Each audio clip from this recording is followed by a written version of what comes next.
బీమా క్లెయిమ్కు ముడుపులు తీసుకుంటున్నారట. చనిపోయిన కార్మికుల కుటుంబాలను కూడా వదలని కంపెనీ ఉద్యోగులు ఒక్కొక్కరి దగ్గర నుంచి వేలల్లో వసూలు చేస్తున్నారట. యాక్సిడెంటల్ డెత్ అయితే లక్షల్లో డిమాండ్ చేస్తున్నారట. ఇటీవలే క్లెయిమ్ బాధ్యతలను ట్రయల్ బ్లేజర్ ఇన్సూరెన్స్ సంస్థకు సర్కార్ అప్పగింత. ముడుపుల వెనక ఉన్నది కంపెనీనా ఉద్యోగుల? ప్రభుత్వం అధికారుల పర్యవేక్షణ కరువైందట. దీనికి అంటే ఈ ఇన్సూరెన్స్కి సంబంధించి ఎవరైనా చనిపోతే ఈ క్లెయిమ్ చేస్తాం కదా ఇన్సూరెన్స్, వాటికి సంబంధించి అక్రమాలు జరుగుతున్నాయట. బీమా కంపెనీ ఉద్యోగులు సరికొత్త దోపిడీకి తెరలేపారు. చనిపోయిన కార్మికుల కుటుంబాలను కూడా వదలట్లేదట. కార్మికుడి మరణానంతరం ప్రభుత్వం అందించే సహాయాన్ని వారి కుటుంబ సభ్యులకు ఇవ్వడానికి వేలు లక్షల్లో డిమాండ్ చేస్తున్నారట.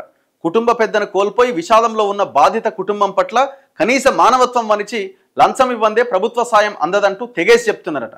ఈ విషయంలో కార్మిక శాఖ అధికారులు నోరెళ్లబెట్టి చూస్తున్నారట. కార్మిక శాఖ ప్రధాన కార్యాలయం వేదికగా ఈ తతంగమంతా జరుగుతున్నదట. ఏంది దారుణం? కార్మిక శాఖ మంత్రి ఎవరు? వివేక్ గారేనా? ఏం సార్ ఏం జరుగుతుంది ఇక్కడ? దృష్టి పెట్టండి.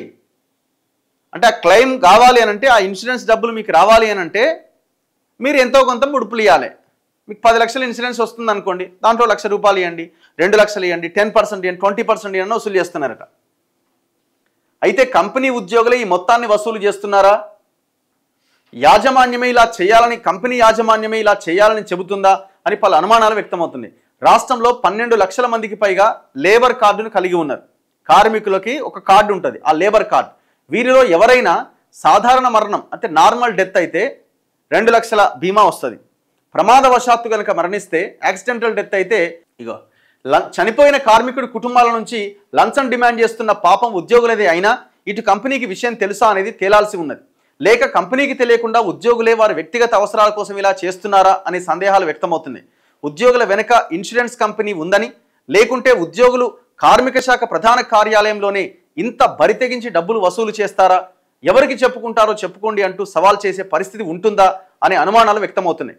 కంపెనీ తీరు, అది విధించిన లక్ష్యాలు సాధించడంలో భాగంగానే ఉద్యోగులు కార్మికుల కుటుంబాల నుంచి భారీ ఎత్తున వసూళ్లకు పాల్పడుతున్నారు. ఈ తతంగమంతా కంపెనీకి తెలిసే జరుగుతున్నదని బాధితులు చెబుతున్నారు. ఒకవేళ కంపెనీకి తెలియకుండా ఇదంతా జరిగితే వసూళ్లకు పాల్పడుతున్న ప్రతి ఉద్యోగిని తొలగించాలని డిమాండ్ చేస్తున్నారు. కార్మికులు ఆగ్రహం వ్యక్తం చేస్తున్నారట. ఇంత ఘోరంగా ఉంటుందా అండి ఇది? సచ్చిన శవాలను కూడా బిక్కదింటారు దొంగలు. పాపం తగులుతుంది కదా.